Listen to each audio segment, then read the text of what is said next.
Nüüd räägime sellest, kuidas on võimalik Impressis sisse ehitatud tööriistaribasid peita ja peidust välja tuua, ehk siis aktiveerida. Tööriistaribade all mõeldakse just neid samu nuppude ribasid, näete, siin on üks, siis hetkel on mul aktiivne siin veel ka teine ja vaadake, siin all on ka veel üks, see on juba 3.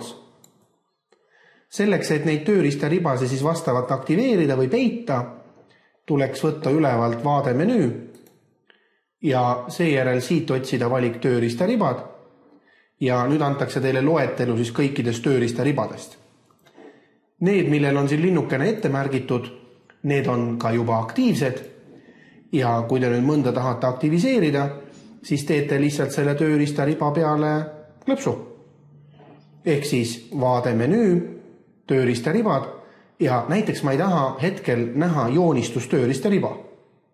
Klõpsan tema peale ja näete siit alt, kus ennem oli joonistustööriistad, on see tööriistariba kadunud.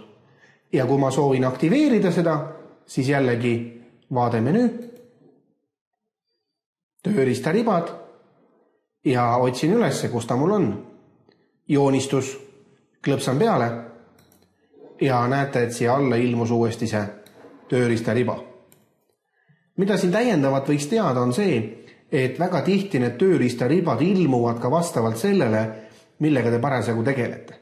Näiteks on teil aktiivne pilt või diagramm või veel midagi, mõni objekt, joonistus näiteks, siis võib juhtuda, et mõned tööriistaribad ka vastavalt ise ilmuvad, kui teil mingi objekt on aktiivne ja ka ise kaovad. Nii et see on ka täiesti tavaline, et te vaatate, et aha, selline tööriistariba, aga järsku on kadunud. Nii et võib olla, et see tööriistariba oli seotud selle konkreetse objektiga.